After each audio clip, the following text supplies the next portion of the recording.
우리가 또 초청해서 그분들의 말씀들을 듣고 정말 우리 현장에서 있는 일들을 같이 나누려는 그런 마음을 갖고 이 포럼을 시작했습니다. 그래서 그런 마음 속에 이제 소망도 있죠. 지금은 이렇게 많지 않은 분들이 모였지만 이제 이게 1회, 2회, 10회, 또 30회 이렇게 되면은 정말 이런 자리가 꽉 차서 정말 우리가 하고자 하는 정말 많은 교육의 어떤 그 나눔이 우리 모두에게 이렇게 많은 사람들에게 나눠가는 그런 시간이 되었으면 참 좋겠습니다. 오늘은 제가 그 첫 시간이기 때문에 5차원 전면교육의 전반적인 이렇게 그 구조라고 그럴까요? 그걸 좀 설명을 드리고요. 또 여기에는 이미 5차원 교육에서는 굉장히 많은 깊이 있게까지 또 저하고 이렇게 그 교육을 했고 또 받아오신 분들이기 때문에 그런 전반적인 구조뿐만 아니라 거기에 갖고는 좀 더 좀 본질적인 그 원리에 대해서 제가 좀 설명을 전체적으로 드릴 겁니다. 그리고 이제 2010년부터 이제 새로 시작할 때 이 목요 포럼에는 제가 그동안에 쓴 책이 한 10여 권 되는데요. 그 중에 핵심적인 책들을 골라서요. 특별히 이제 처음 시작하는 게 이제 5차원 전면교육 학습법이겠죠. 그래서 그거를 제가 챕터별로 예를 들어서 첫 주에 1장을 했으면 그 다음에 2장을 하고 3장을 하고 해서 정말 깊이 있는 데까지 한번 가볼 수 있도록 제가 이렇게 좀 노력을 하겠습니다. 그래서 오늘 제가 그 전체 주제를 잡고 원고를 마련한 것은 여러분들에게 다 나눠드린 5차원 전면교육을 통한 한국 교육의 회복 이런 제목으로 5차원 전면교육이 갖고 있는 의미 또 5차원 전면교육을 통해서 우리가 앞으로 나가야 될 내용들을 제가 한번 좀 여러분들하고 이 얘기 나누도록 하겠습니다. 이 시간에 제가 강의는 50분 정도 내외를 생각하고 있습니다. 항상 50분 내외를 생각하고 있고요. 그래서 여기는 제가 여태까지 제 강의를 많이 들으신 분들은 제 강의의 어떤 그 뭐랄까요 특성을 좀 아실 거예요. 가끔가다 야단도 맞고 또 우리가 뭐 제가 많은 그런 뭐 재미있게 하기 위해서 그런 내용들이 있었지만 50분의 시간이기 때문에 가능한 그런 것들을 줄이고 또 여기 있는 또 제가 이렇게 설명하지 않는 것은 원고에도 있는 것들은 제가 이렇게 알려드려서 그냥 강연을 듣고 가서 끝나는 것이 아니라 강연이 끝나고 난 다음에 그 다음에 배우신 것들을 스스로 이렇게 같이 집에 가서라도 공부하고 또 더 스터디할 수 있는 그런 제가 그런 형태로 제가 교육을 해가겠습니다. 요 제목에서 제가 1장부터 쭉 설명을 해나가고 잘 이해되는 것은 제가 그냥 넘어갈 거예요. 넘어가고 아주 중요한 것들만 집중적으로 제가 좀 설명드리도록 하겠습니다. 우리 5차원 전면교육을 제가 처음 이렇게 시작한 그 이유에 대해서는 제가 많은 강연들을 통해서 제가 얘기를 드렸지만 저는 인간이 교육이라는 것을 뭐 하나의 자식을 잘 기르는 거거나 학생을 학교에서 잘 교육하는 것도 중요하지만 좀 더 본질적으로 한 인간이 이 세상에 태어나서 인생을 실패시키지 않도록 살게 해준다는 것이 저는 매우 중요하다고 생각해요. 저도 뭐 이렇게 짧다면 짧고 길다면 길게 여태까지 인생을 살면서요. 안타까운 사람들은 그런 거예요. 나름대로 열심히 살았는데 자기가 인생을 승리했다는 그런 감을 못 갖는 거예요. 잘못 산 게 아닌가. 너무 내가 이렇게 후회스러운 인생을 사는 것이 아닌가. 그런데 그것은요. 정말 비참한 거예요. 그냥 한 번밖에 못 사는 인생을 다시 되돌이킬 수 없잖아요. 그래서 적어도요. 한 인간이 교육이라는 이름을 붙이고 뭐라는 이름을 붙이고 상관없이 적어도 어떤 사람이든지 저는 가져야 될 게 있어요. 그 뭐냐면 적어도 이렇게 살면은 인생을 실패시키지 않고 승리시킬 수 있는 방법들을 알게 해준다는 것은 매우 중요해요. 나 자신에게도 중요하고 우리 자녀들에게도 매우 중요합니다.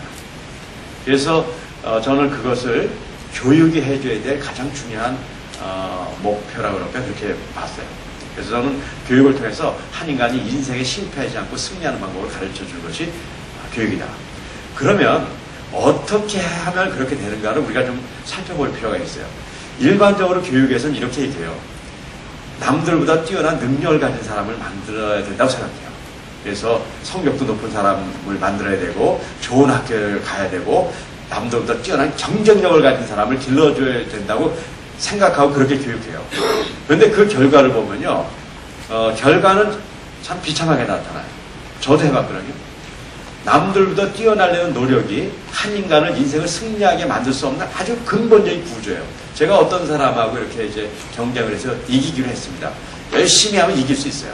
그런데 이기고 나서 딱 보면요, 내가 이긴 사람보다 훨씬 뛰어난 사람이 있는 거예요. 그럼 내가 그 사람 이겨야 되잖아요. 그래서 그 사람을 또 이기기 위해서 더 열심히 하잖아요. 이길 수 있어요. 해보니까. 그런데 그걸 이기고 나니까요, 그 사람보다 훨씬 더 뛰어난 사람이 있어요. 그래서요, 가보니까요, 그거를 하나의 목표를 잡은 사람은요, 인생이 피곤하고 결국 실패해요. 여러분들이 아무리 열심히 노력하더라도 여러분들보다 뛰어난 사람은 이 세상에 존재하는 거죠. 그래서 남들보다 뛰어난 사람이 되겠다고 하는 것은 이미 인생을 실패하기 위한, 실패하시는 조건을 갖춘 거예요. 그러면 인생을 승리하는 진짜 조건이 뭔가 살펴봤더니요, 이런 거예요. 내가 가진 것을, 남이 아니라 내가 가진 것을 작거나 크거나 그것을 맥스마이즈하는, 최대화하는 거죠. 실제로 인생에 성공한 사람들, 제가 오늘 뭐 이렇게 많은 걸 레퍼런스를 들지 않게, 인생에 성공한 사람을요, 다 찾아가보면 뭐에서 성공한 사람이냐면요, 남들보다 뛰어난 사람이기 때문에 성공한 것이 아니에요. 작거나 크거나 자기가 가진 것을 최대한 사람이에요. 그 사람만이 인생을 승리한 사람이에요.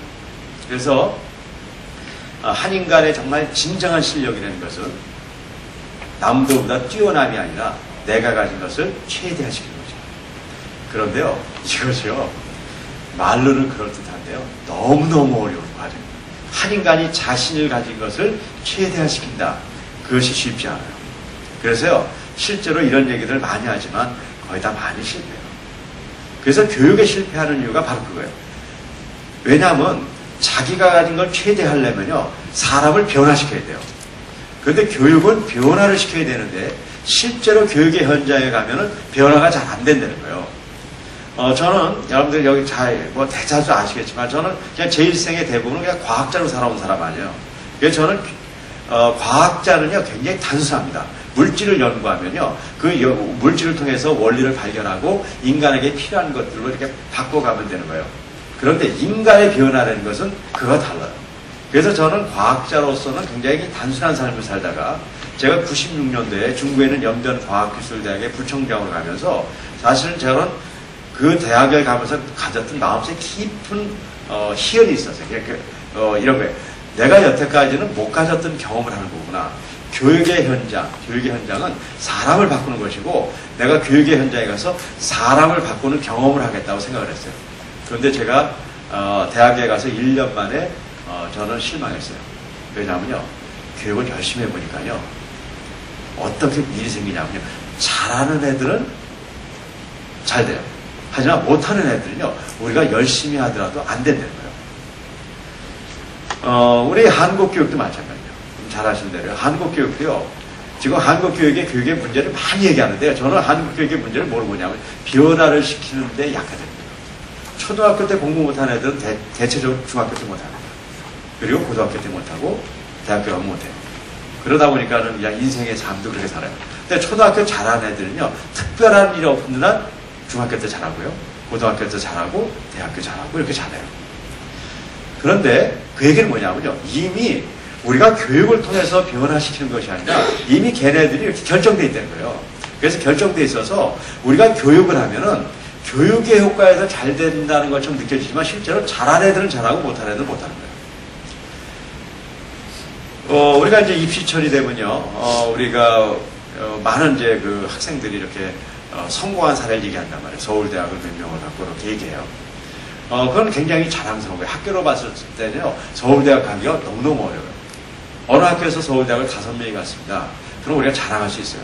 근데 졸업생을 보면요, 5명만 졸업하는 게 아니거든요. 예를 들어 400명이 졸업한다고 그러면 5명이 서울대학 간 것은 굉장히 중요한 일이지만 나머지 395명이 어떻게 됐는가도 얘기해야 돼요. 근데 대다수 경우에요, 395명이 이 5명에 붙여서 그들이 갖고 있는 교육에 대한 결과는 잘 나타나지 않아요. 그리고 거꾸로 얘기하면 이 5명도 물론 우리가 학교에서 교육을 잘 시켜서 5명이 간 면도 없는 건 아니지만 그 아이들은 다른 데 가서도 갔을 수 있는 가능성이 있는 애들이에요. 그런 의미에서 우리가 교육이 열심히 교육을 하는